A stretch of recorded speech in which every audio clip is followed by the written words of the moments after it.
Ladies and gentlemen, this is the Mystery Writer speaking, and welcome to the show. Now, I was going to talk about this earlier, but I got sick, I got busy at work, and I tend to put things off for extended periods of time. I'm sorry.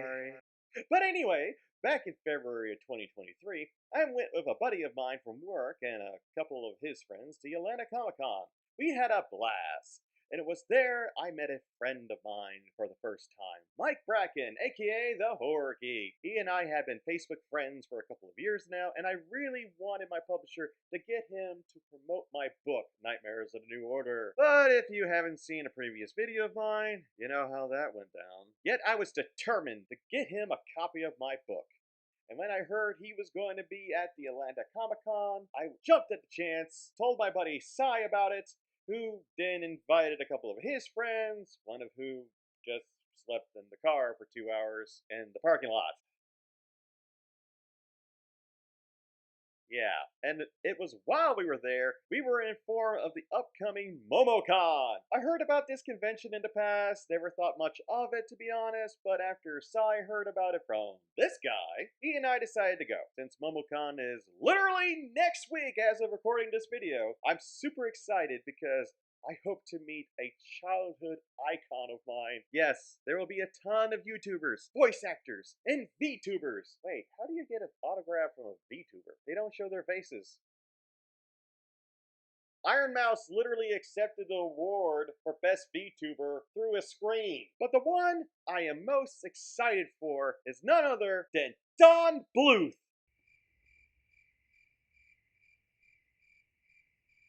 Don Bluth. You know, the Don Bluth?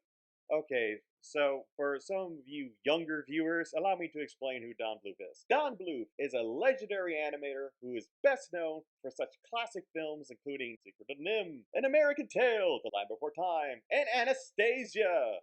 That's right, Don Bluth directed all those classic films. And some duds. Boy, oh boy, are they duds. I've loved his films since I was a child. I grew up with them. So, the chance to meet him is a dream come true for me. So, to celebrate, I thought I would make a top 5 list of my favorite Don Bluth movies. So, without further ado, hold it right there, Buster. Fred, is that you? Yeah, that's right. It's me. I'm here too. Oh, what are you doing here? A better question would be, why haven't we been in a video of yours since 2019? Yeah, that Has Been Hotel review was one of your best performing videos on your channel, and we haven't been seen since. Yeah, what's the deal with that? Jeez, I'm sorry, but that video took like 12 hours to edit. No excuses. And what do you do in your spare time? Watch YouTube videos. Like I said, no excuses. Okay, fine, you could be in the video.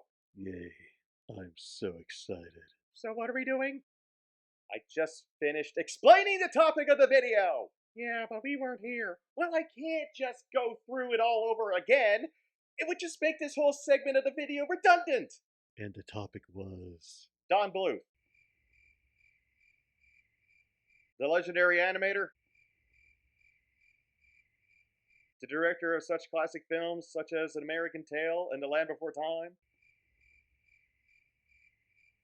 Oh, right, I forget. You're alien monsters from outer space. Of course you wouldn't know it. Not a clue. Nope. Okay, how about this?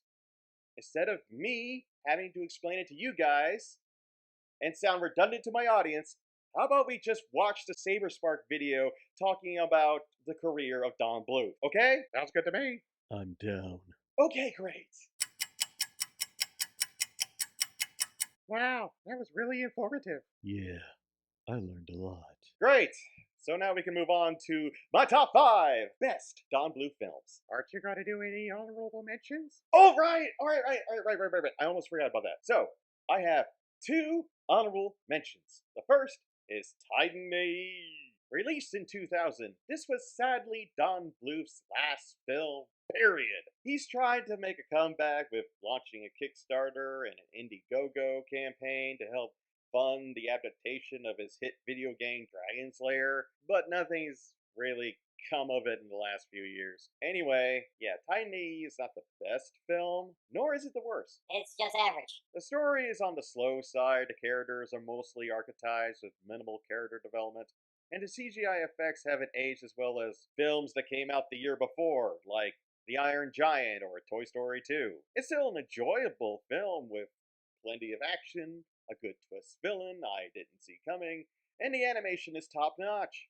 Plus, while the CGI effects haven't aged the best, they still aged better than some films that came out in the later half of the early 2000s, such as Sinbad, Spirit, or even The Mummy Returns. All in all, it's an average early 2000s animated film, but it's an enjoyable one.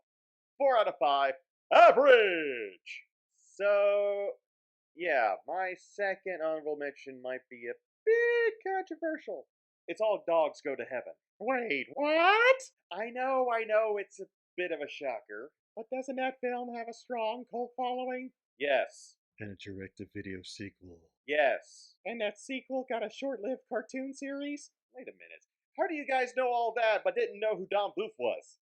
Inconsistent continuity? I'm gonna pretend you didn't say that and move right along. Anyway, I know All Dogs Go to Heaven is many people's favorite Don Bluth film. That movie was more of a favorite for one of my older sisters who was an avid dog lover. Heck, one of her favorite movies of all time is 101 Dalmatians. Now, I'm not saying All Dogs Go to Heaven is bad by any means. It has some good songs, a great voice cast, wonderful animation, and great life lessons. But it also has a lot of faults, in my opinion. For starters, the backgrounds aren't the best, as they're pretty basic watercolors that lack depth. A far cry from the days where Bluth and Spielberg were partners. In fact, this was the first film Bluth made after he ended his partnership with Spielberg, after Spielberg wanted to do a sequel for An American Tail, which he eventually made without Bluth. So they both got what they wanted. Well, yes and no.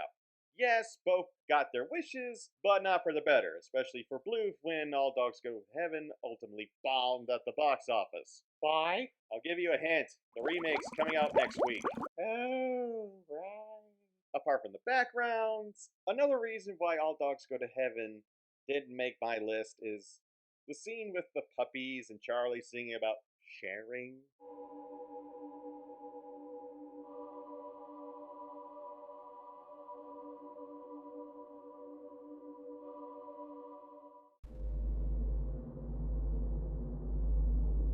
I found this scene to be more annoying than funny, especially when the song falls on deaf ears as soon as a cake is offered.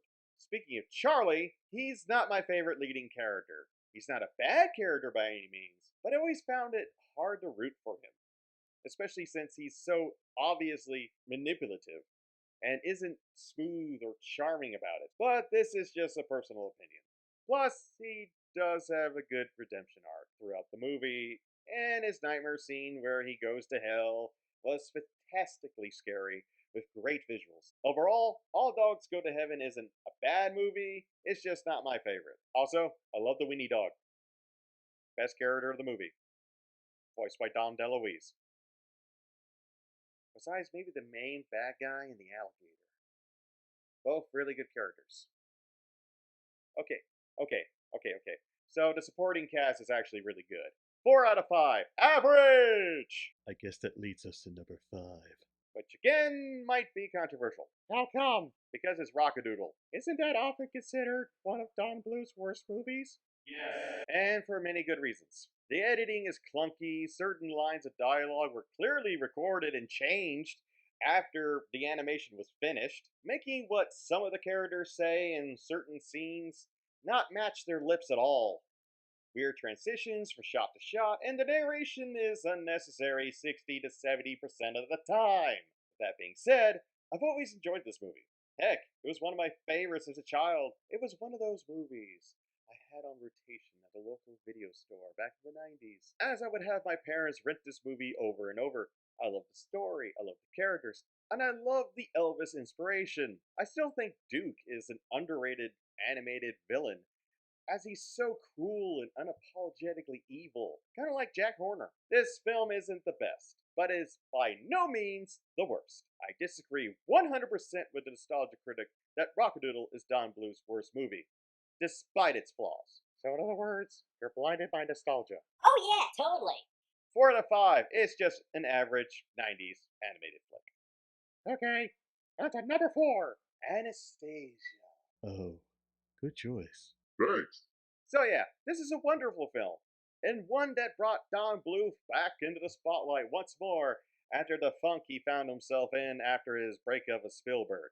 This musical adventure has amazing animation, enjoyable characters, Bartok is best boy, memorable songs, and possibly, no, absolutely, one of the best non-Disney villains ever. Rasputin does have a really rockin' villain song. You should hear the Jonathan Young's version. And yes, he too will be at MomoCon. Anyway, while Anastasia is a great movie, it is by no means perfect. The CGI effects haven't aged the best, just like with Titan AE a few years later. And upon viewing the movie as an adult, I do find the story to be a bit generic and bland. The story is clearly just copying what Disney did back in the 90s, because that's what worked at the time.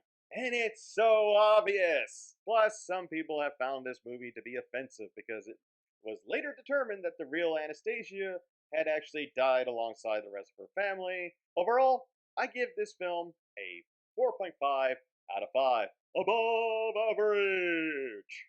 Number 3. Once again, I think some people are gonna hate me for this one, but it's a secret of them. Why would they hate you for this? Because many claim that this is Don Bluth's best movie, including the aforementioned nostalgia critic. But you don't. It's on my top 3 for a reason. The animation is gorgeous, the dark, moody atmosphere is genius, and I love the story. Let's be honest, this is one of those movies you would watch as a kid and feel braver after seeing it. They just don't make movies like this anymore. It's dark, it's scary, it has blood and death, but never went overboard about it. My only criticism about the movie is the voice acting. Now, for the most part, Dom DeLuise and the other supporting cast members did a fantastic job, but others don't sound natural and come off as way too overdramatic. Plus, the movie takes itself a bit too seriously in places to the point of being boring, but these moments are thankfully few and far between. Overall, however, this is still an excellent animated film with some minor nitpicks, but I highly recommend it. Plus, it's better than the sequel. Thank the Lord Don Bluth had nothing to do with that sequel. But yeah, I would give The Secret of Nim a 4.75 out of 5. Almost near perfect. On to number 2. The Land Before Time. Oh, yes. The one with the dinosaurs. And a million stinking sequels. And again, Don Bluth had nothing to do with them. This one was produced by Spielberg, correct? That's right, Shadow. Second and last film made during the partnership of Bluth and Spielberg, The Land Before Time is a touching story about a young dinosaur who loses his mother, meets new friends, and goes on a journey to find a new home to be with his aunt and uncle and all of his friends' families, sporting excellent storytelling, top-notch animation, a wonderful and lovable cast of characters, and the movie isn't afraid to be scary or heartbreaking either. I remember watching this movie and being scared of the shark tooth while it tries to kill Littlefoot and his friends.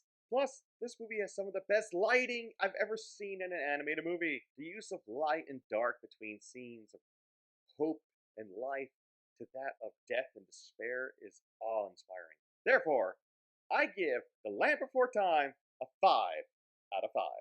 So let me get this straight. Bluth went on to direct many of his worst movies after this one, but Spielberg went on to direct Jurassic Park. Yeah, pretty much. Karma is a cruel mistress.